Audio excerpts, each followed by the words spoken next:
My thumb hovered over the text message, reading it for the 100th time. Don't show up tomorrow. You're an embarrassment to this family. We don't want to explain why our daughter took 8 years for a 4-year degree. I sat in my small apartment, surrounded by moving boxes and the gentle hum of my laptop running financial algorithms. Tomorrow was my college graduation, but not the way my parents imagined. They thought I was finally finishing my bachelor's degree in business. They had no idea I was receiving my PhD in financial engineering with a focus on algorithmic trading. Let me explain. I'm Sarah Mitchell, and 8 years ago I made a choice that changed everything. I was supposed to follow my parents' perfect plan. Get a business degree, join Mitchell & Associates, the family's financial consulting firm, and eventually take over when my father retired. Simple, straightforward, soul-crushing.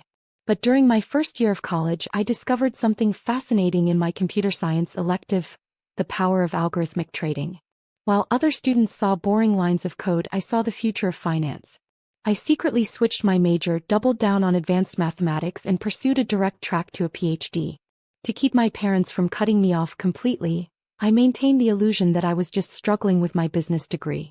Every semester I doctored my transcripts before sending them home. Still working on it, I'd say during our brief phone calls. These classes are really challenging. They bought it because they wanted to believe I was failing. It fit their narrative perfectly. Their disappointment of a daughter couldn't even handle a simple business degree. My older sister Julia, of course, had done everything right. 4 years at an Ivy League school, straight into a management position at Mitchell & Associates, married to a senior partner. She was their golden child, their proof that their way was the only way to succeed. Did you see Sarah's latest transcript? I overheard my mother say during last Thanksgiving. 8 years and she's still not done. Thank God we have Julia to take over the company. If only they knew what I was really doing during those 8 years. It started small, a trading algorithm I developed during my master's research. While my family thought I was failing Business Statistics 101, I was actually coding a program that could predict market movements with 89% accuracy. I launched it with my savings of $15,000. Within 6 months, that algorithm had turned my initial investment into $300,000. I reinvested everything, living in a tiny studio apartment, eating ramen noodles, and working through nights and weekends to refine my code. By year 3, my trading system had grown into something extraordinary. I formed a shell company, Atlas Financial Technologies, to handle the increasing profits. My family never questioned why I didn't need money from them anymore. They just assumed I was working retail jobs to survive. Today, Atlas Financial manages over $2 billion in assets. Not that anyone knows I own it. The company operates through a complex web of subsidiaries and holding companies. My name appears nowhere in its public records. But tomorrow isn't just my graduation. It's also the day Atlas Financial's biggest move yet goes public, our acquisition of Mitchell & Associates. My father's company has been struggling for years, too proud to modernize, too stubborn to change their outdated methods. Their stock price has been falling for 6 straight quarters. My algorithms predicted they would be vulnerable to a takeover 3 months ago. Through a series of carefully orchestrated moves, Atlas Financial has been quietly buying up shares. As of yesterday, we owned 48% of Mitchell & Associates. Tomorrow morning, just hours before my graduation ceremony, our final purchase will go through, giving us controlling interest. My phone buzzed again, another text from my mother. We mean it, Sarah. Stay away from graduation. We've told everyone you dropped out anyway. It's easier than explaining your failure. I put my phone down and walked to the window of my shabby apartment. From here I could see the Mitchell & Associates building, its logo illuminated against the night sky. By this time tomorrow that logo would belong to me. My laptop chimed, an email from my company's board, who had never met their mysterious CEO in person. Purchase agreement is ready for final approval. Shall we proceed with the Mitchell acquisition? I typed 2 words, execute tomorrow. Another text from my family buzzed through. Don't embarrass us more than you already have. Just accept that you're not cut out for success. I smiled, picking up my graduation robe from its hanger. Inside the pocket was my acceptance speech. I'd been chosen as the graduating class speaker, not that my family knew. The speech would be broadcast live on the university's website, where I knew my parents would secretly watch, if only to confirm I wasn't there. My phone rang. It was Julia, probably calling to rub salt in the wound. "Sarah, please tell me you're not actually planning to show up tomorrow," she said without greeting. "Mom and Dad are serious. They don't want to see you." I ran my fingers over my graduation robe, touching the gold cords that marked my summa cum laude status. "Don't worry, Julia. Everyone will see exactly who I am tomorrow." Graduation morning dawned bright and clear. My phone had been buzzing since dawn, mostly messages from my family, each one more condescending than the last. "Glad you finally showed some sense and stayed away," my father texted. "It's for the best, dear," from my mother. "You were never cut out for academia anyway." Julia sent a particularly stinging message. "Thanks for not embarrassing us today. I'm giving a big presentation to the board about taking over as CEO. At least one Mitchell will make the family proud." I turned my phone off and adjusted my graduation robe in the mirror. Under it, I wore a tailored black suit that cost more than my father's monthly salary. Today wasn't just about proving them wrong, it was about taking back my power. My laptop chimed with an urgent email. "Atlas financial acquisition of Mitchell and Associates confirmed. We now own 51% of shares. Announcement goes public at 10 a.m. Perfect timing. My graduation speech was scheduled for 10:15. The graduation ceremony was being held in the university's grand auditorium. As I walked backstage, I could hear the excited chatter of families finding their seats. Somewhere out there, I knew my parents were sitting in their office, probably watching the live stream just to confirm my absence. The dean approached me with a warm smile. "Dr. Mitchell, are you ready? It's not every day we graduate someone with a triple major PhD and 4 pending patents." I nodded, touching the speech cards in my pocket. 8 years of work, sacrifice, and secret success were about to pay off in ways my family never imagined. At exactly 10 a.m., my phone lit up with notifications. The business world was exploding with the news. Breaking.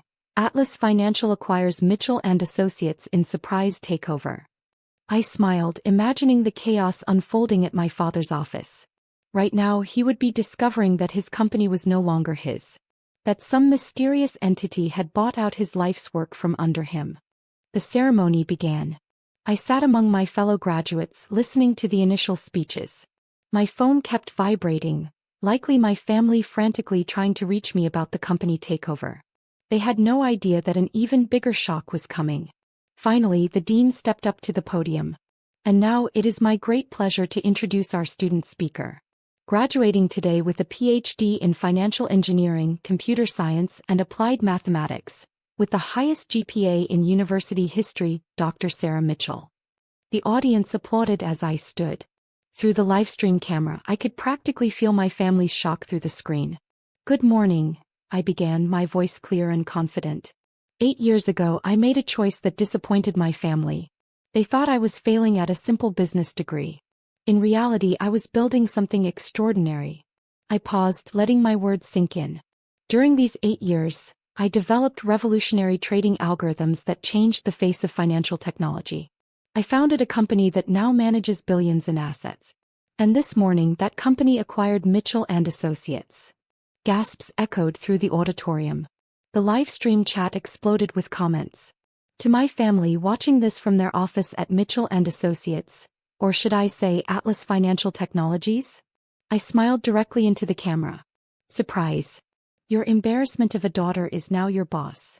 My phone was practically dancing across the podium with incoming calls. I continued my speech, detailing my research and innovations, each word a bullet point of success they had never bothered to notice. As I finished speaking, the dean returned to announce my other achievements. 4 patents pending, 2 published papers, and a trading system that had revolutionized algorithmic finance. The ceremony ended with thunderous applause, but I wasn't done yet. I had one more stop to make. I drove straight to Mitchell and Associates, my company now. The building was in chaos. Employees clustered in groups, whispering about the takeover. About the mysterious owner of Atlas Financial. About their uncertain future. The elevator ride to the executive floor was silent. When the doors opened, I found my family huddled in my father's office. My office now. "Sarah." My mother's face was pale. "What are you doing here? What's going on?" Julia demanded. "We're in crisis. Some company called Atlas Financial Dash." "I know," I interrupted calmly. I own Atlas Financial. My father, who had been staring out the window, turned slowly. That's impossible. I pulled out my phone and opened my banking app. Would you like to see my personal account balance? Or maybe Atlas Financial's acquisition records? Or perhaps my doctoral thesis on algorithmic trading? But you were failing, my mother stammered. All these years. No, I corrected her. I was succeeding. You just couldn't see past your own expectations to notice. Julia sank into a chair. The company, it's yours? Everything is mine, I confirmed. The algorithms, the patents, the billions in managed assets. And now Mitchell and Associates too. My father's face had turned an interesting shade of red. You can't do this. We're family. Family. I laughed. Last night you called me an embarrassment. This morning you told me not to show my face at graduation. Now suddenly we're family. I walked to his desk, my desk, and sat down. You should check your emails. Atlas Financial is implementing immediate changes to upper management. Starting with the board. You're firing us? Julia's voice cracked. Not exactly, I said, logging into my computer. I'm demoting you to positions more suited to your abilities. Julia, you'll be managing our social media. Mother-client relations. And Dad. I smiled. I hear the mailroom needs a supervisor. This is revenge, my father spat. No, I corrected him. This is business. You always said I needed to learn about the real world. Well, lesson learned. I stood up, smoothing my graduation robe. Security will escort you to clear out your offices. Your new positions start Monday. Oh, and I picked up the nameplate from the desk, replacing it with one that read, Dr. Sarah Mitchell, CO. Don't be late. I'm not as forgiving of failure as you were. That evening I sat in my new office looking out over the city. My phone had finally stopped buzzing with messages from my family. Instead, it was filled with congratulations from the business world, interview requests from financial magazines, and odd messages from former classmates. I opened my laptop and clicked on a folder labeled Motivation. Inside were screenshots of every dismissive text, every condescending email, every family photo I'd been excluded from. At the bottom was their final message from last night. Don't show up tomorrow. You're an embarrassment. I added a new photo, their faces when they realized their embarrassment of a daughter now owned their futures. My assistant knocked on the door. Dr. Mitchell? The board is requesting an emergency meeting about the management changes. Schedule it for Monday, I replied. And Sarah? Send a graduation cake to my family's houses. The message should read, congratulations on your new positions. Don't be an embarrassment. Sometimes success isn't about proving others wrong. Sometimes it's about proving yourself right. And sometimes, it's about sitting in the office that once belonged to those who doubted you, knowing that every achievement they dismissed has led you exactly where you were meant to be. My phone buzzed one last time, a message from Julia. I'm sorry. We all are. I didn't reply. They'd have plenty of time to apologize while working their way up from the bottom of my company. After all, isn't that what they always said I needed to do? Success, I've learned, doesn't always look like what others expect. Sometimes it looks like 8 years of secret work. Sometimes it looks like a PhD instead of a business degree. And sometimes, it looks like a daughter they called an embarrassment sitting in the CEO's chair, proving that the greatest revenge is becoming everything they said you couldn't be.